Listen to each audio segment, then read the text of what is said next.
The channel is funded in part by our gold sponsors: First Citizens, the National Gas Company of Trinidad and Tobago Limited, and Flow.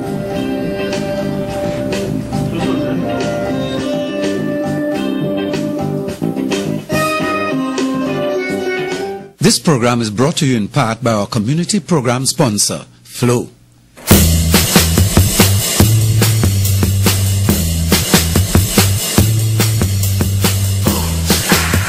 Welcome. Of course, it's Dayprime. It's your boy Yan. Welcome, guys.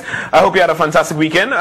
Today, of course, it's going to be a nice vibe. It's going to be a nice vibe. Of course, today is all about highlighting very talented artist. Of course, it's Rahil Babooram. Welcome. Of course, the Dayprime. Welcome. First of all, y'all, Rahil's here to do a full hour. Yes, you're gonna give us some nice music. Of course, you're watching Rahil's slide there. He has done albums upon albums. You know, a lot of people is like, yeah, I do a little one track here, one track there. But Rahil has done albums. First of all, get into the crux of the matter. First of all, Rahil Babooram, right? When did you start this thing, man? Actually, when I was about 11, right, I started writing songs at home and recording them on cassette. Started because cassette, boy. Yeah, man, back in the day. Yeah. You know, but it's really because of my father. He used to play guitar. Okay. I still have that guitar at home, and that's why I started learning with. Fantastic. And I learned from him a little bit, from his books, and then as I grew up, I decided, okay, I really like his music. Yeah. It's part of it's in my blood.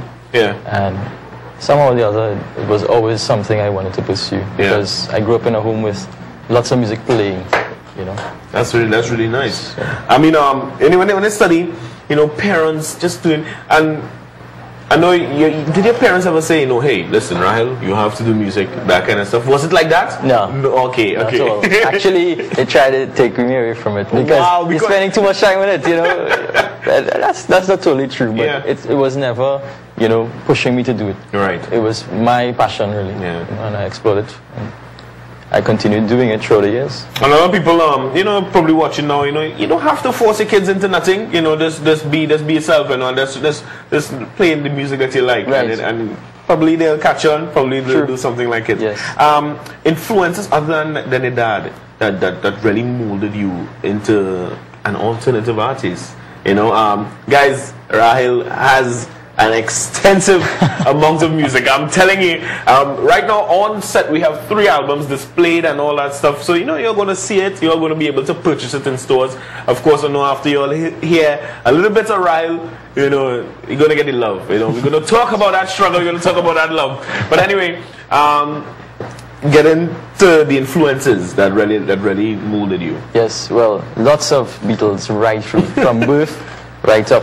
So the Beatles, first influence, and then there's Pink Floyd, Billy Joel, Electric Orchestra, Queen, all the 60s through 70s and 80s. Yeah. So those are the influences that I received training from. Yeah. Anybody up in the 90s? And 90s are kind of hard to figure out in terms of music. But anybody that kind of you're like, I listen to them. They have some good skills, man. Yeah. Well, when I was in like maybe form 1, form 2 was that age. I was Nirvana had now gotten popular. Okay. Kurt Cobain.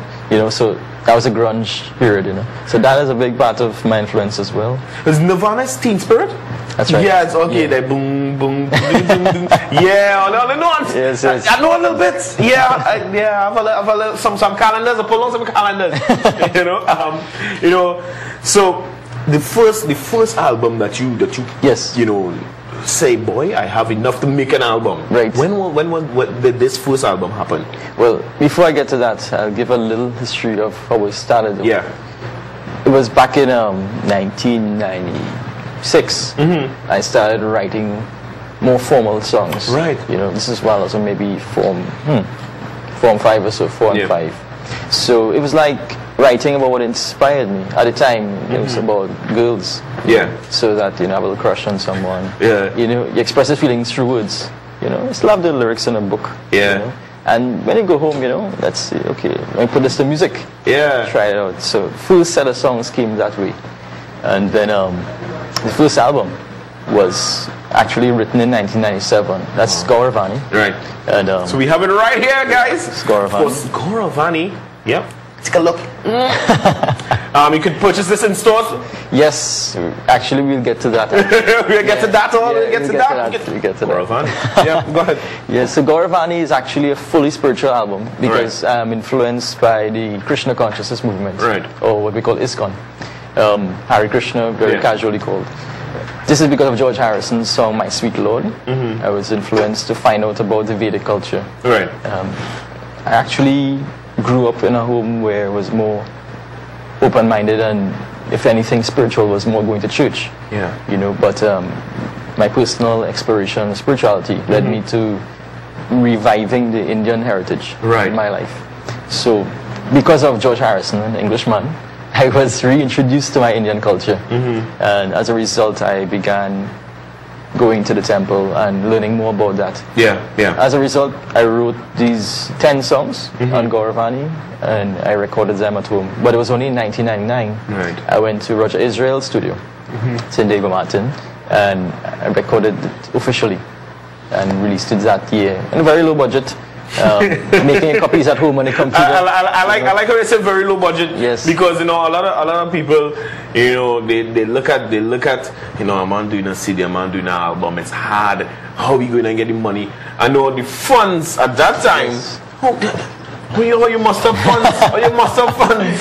Well, let's say it this way, Roger gave me a good deal. Right. Gave me a good deal. He saw I was a young artist. I was 18 at the time. Right. And first CD. So he was like a good coach. Even though I went in there prepared, I had been doing this layering, recording at home, cassette to cassette all the time, redubbing, instrument by instrument, because I play all the instruments too. Right. And he was there encouraging me, do it. So I did the whole album in like 20 hours flat. Wow. Like maybe 2 sessions. So definitely, we're talking to Rahil Babooram. Of course, it's all about Rahil today, and we having some nice music, some nice vibe. Let's